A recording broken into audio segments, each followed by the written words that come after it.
May bubuksan ako ngayon bagong dating na RC plane. Cheap lang to, mura.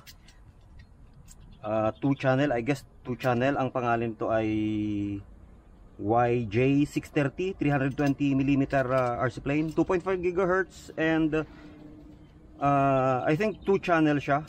So ano to, for beginners, nakalagay for beginners, and sobrang affordable, budget, sobrang budget friendly na RC plane.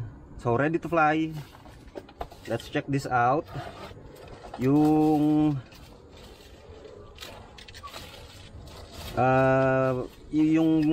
balot niya, yung balot ay di ko muna tinatapon kasi may mga pagkakataon na binabalik ko yung item sa seller.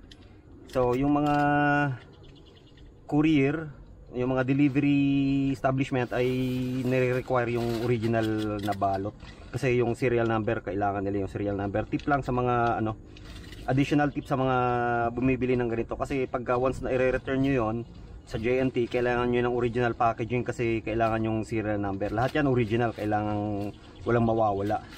So ito, kailangan to pag may ibabalik ko. Halimbawa, nakita ko yung defect, issue, so kailangan nyo to ibalik sa seller din, kailangan nyo tong balot na to. Kaya aking ginagawa, itinatabi ko siya. So ito yung itsura, laruan na laruan, toy grade na toy grade. So lightweight aircraft, YJ630.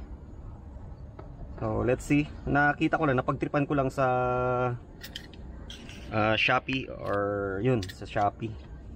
So yun, 2.4 GHz, may 6 axis gyro stabilization. I think ano siya, 2 channel lang siya, remote control. Yun, ito yung itsura nya, 14 plus ages. So yun, tingin ko hindi ko siya matetest ngayon kasi malakas yung may kalakasan yung hangin. So anyway, balik tayo dito. May return to home? I don't think so. Anyway, so ayan ang itsura. I think red yung dumating sa akin eh. Check. Bang good.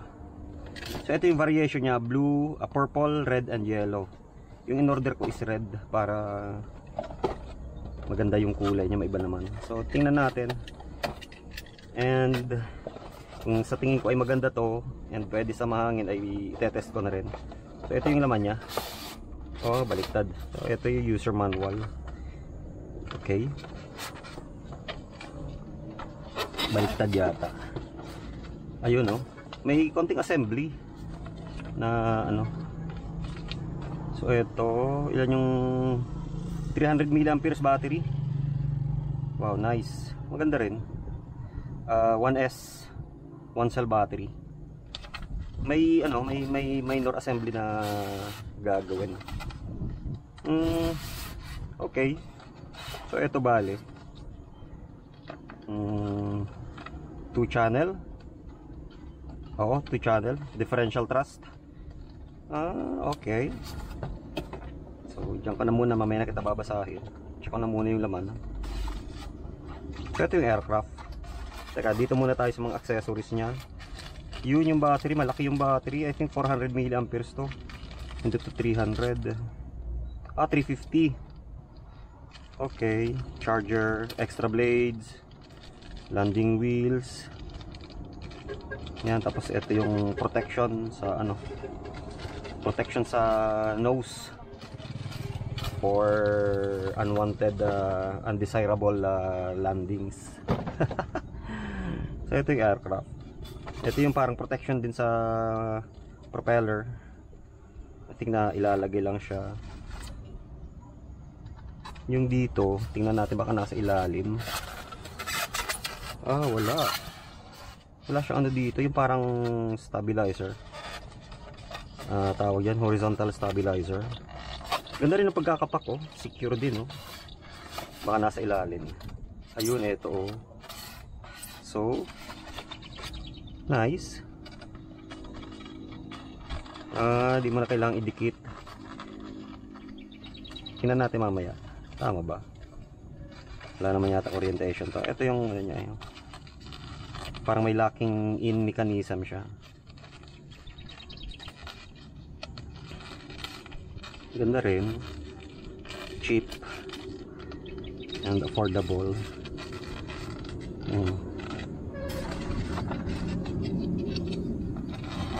So ito yung itsura niya pag na-assemble. Maganda kasi di mo na kailangan idikit ito ng glue. Ayan o, ilalak mo na lang siya. Okay din siya eh.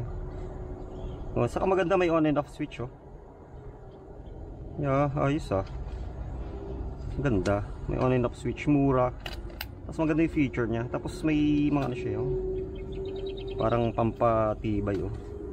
Magaling, ganda. Tapos actually nagdala na ako dito ng ano, ng battery. Newly charged 3.7 volts na battery. Ito. Baka dito. Ganda rin oh, kasi may protection pa oh.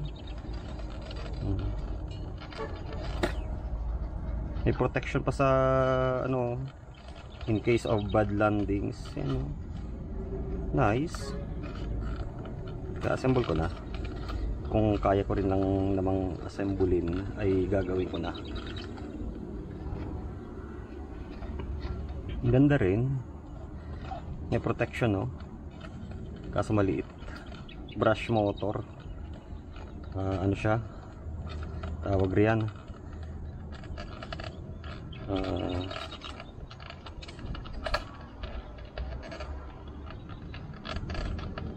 Pwede rin naman yata hindi na ano ito ilagay. Ganda rin. Tapos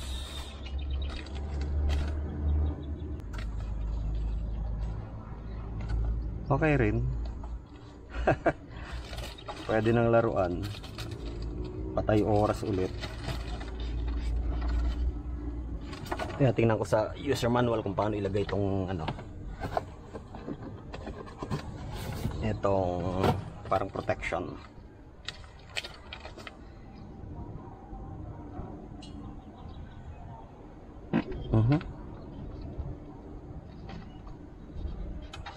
Wala nakalagay. Do it yourself. Do it yourself. Ikaw na bahala. Okay, pero mukhang hindi ko siya matetest kasi medyo malakas yung hangin. May kaalakasan yung hangin. Pero maganda. Sa presyo niya maganda. Okay na to.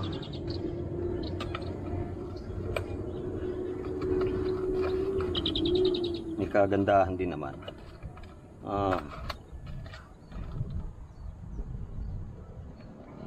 Ang ganda rin. Pwede na.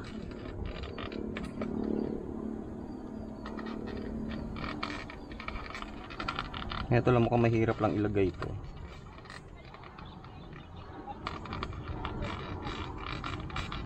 Mahirap lang ilagay itong protection na to. Siguro later ko na lang ilagay. Mahirap eh. Baka mapano pa yung motor. Pero overall maganda sa presyo. Maganda to. Check ko nga yung ano,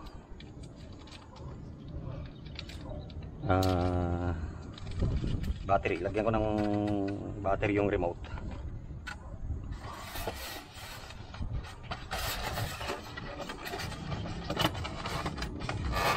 Nagusto ko dito yung remote eh. Ayan na, may medyo social yung remote. Hindi chipipay na remote. Medyo may ano siya, may class. May dating 3 batteries AA.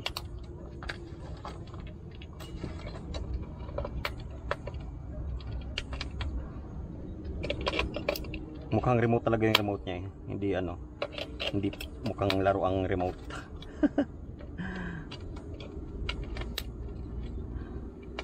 Yun no.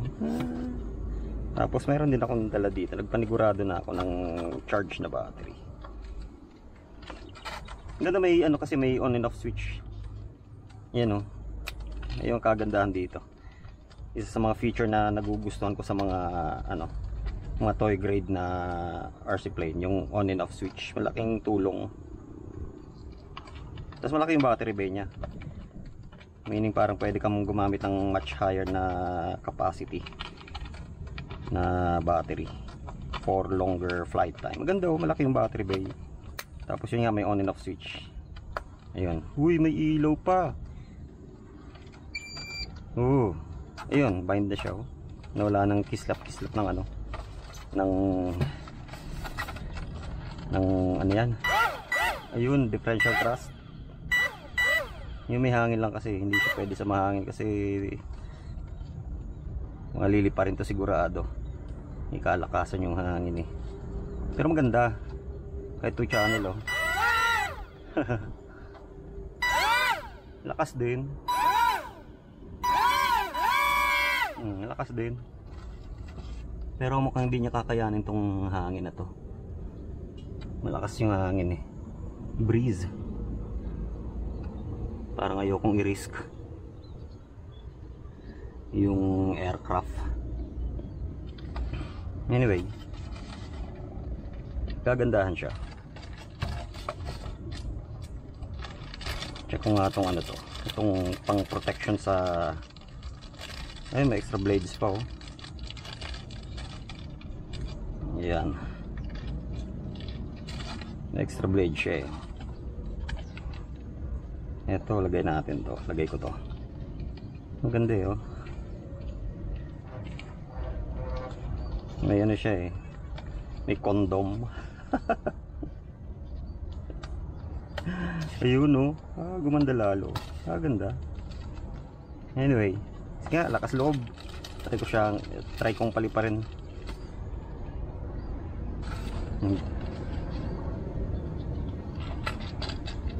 Yan, kabit. Protection lang sa ano, hand draw ko na lang siya. Pero may kalakasan talaga, may breeze. Tingnan ko lang kung hanggang saan yung kaya niyang ano. Tingnan ko nga.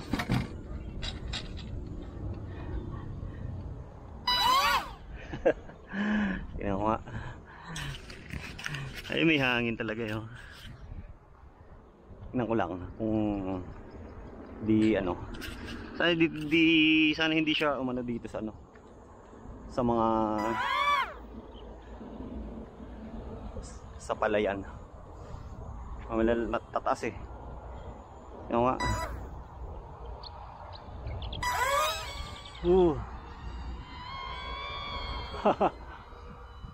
Ganda kinakaya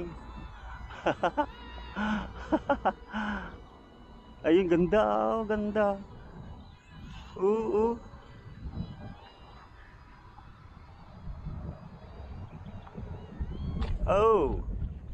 Yun lang. Nahirapang mag-turn. Ay, high rate, low rate. Alin kaya dito ang high rate? Pag ito high rate. Nahirapang ano. Ito kaya low rate. Naku, nawala ka agad yung ano.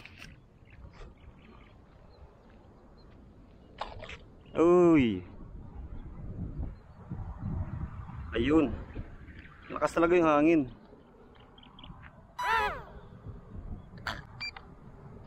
Light ito. Sa ilaw to, ito high rate, low rate yata. Buti hindi bumagsak tulad na sinabi ko. Hindi bumagsak sa ano diyan sa ano sa palayan. Mahirap kuhanin to, mahirap i-recover.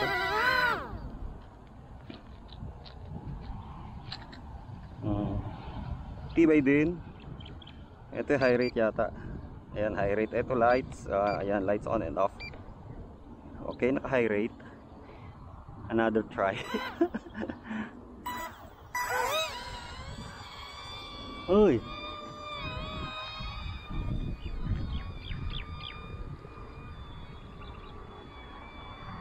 Hirap kontrolin. Naku, wag kang lalayo. Yan ang sinasabi ko Naku, sana makabalik ka pa rito. Uy, balik ka rito. Naku, malayo na. Nako.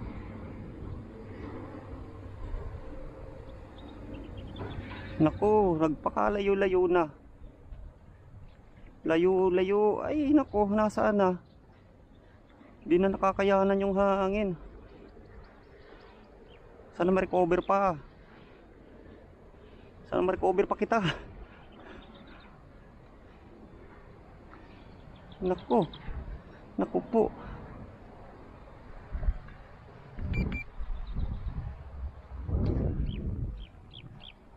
Ay, nako. Nako naman. Nako, layo na. Nako, hindi ko na yata marirecover yun. Wala na, layo na. Wala na oh, layo na oh. Sabi ko naman eh.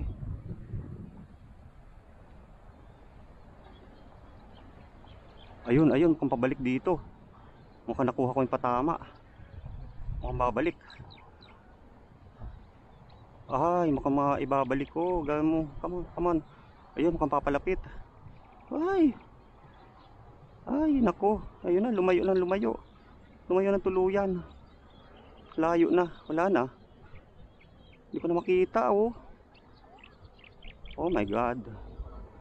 Wala na. Sobrang layo na, sinusabi ko eh.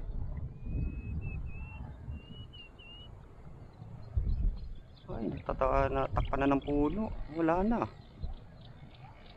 Ay, naku, sayang yung battery. Wala na.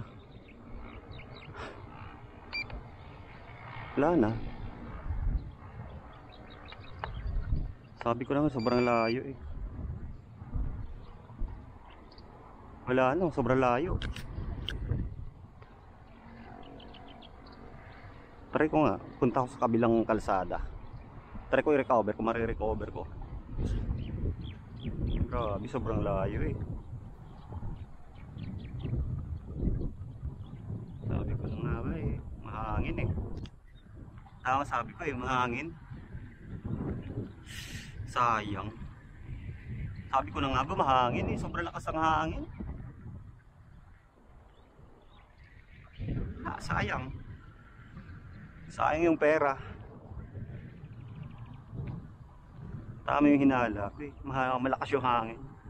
Hindi niya kakayanin. Dapat talaga sa sobrang kalmado lang na ano, na hangin. Sayang. Napakalayo na nun. Hindi ko alam kung ma-recover ko pa yun. Tapos baka hindi pa pwedeng dumaan dun sa kabilang kalsada. Naku. Yan sinasabi ko eh. Sayang. Sayang yung battery nun. Parang nawala yung gyro niya eh. Parang maliban sa malakas yung hangin, hindi niya kayang sagupain yung hangin. Parang isa pang nangyari, parang naano yung ano niya, yung ano niya, yung gyro, parang nawala yung gyro stabilization niya. Tapos, yun, mahirap na kontrolin. Kasi di ko na makita yung orientation. Nahirapan akong kontrolin. Tapos di ko alam kung pwedeng ano dun. Nahirapan akong kontrolin. Hindi ko na makita. Iba yung lipad niya eh. Yung mga ganun-ganun. Bumubulusok. Tataas. Bubulusok. Taas yun. Nahirap kontrolin yun eh. Hirap kontrolin yung throttle. Di ko maintindihan yung throttle niya eh. Sorry. Bye bye. Bye bye money. Oh my God.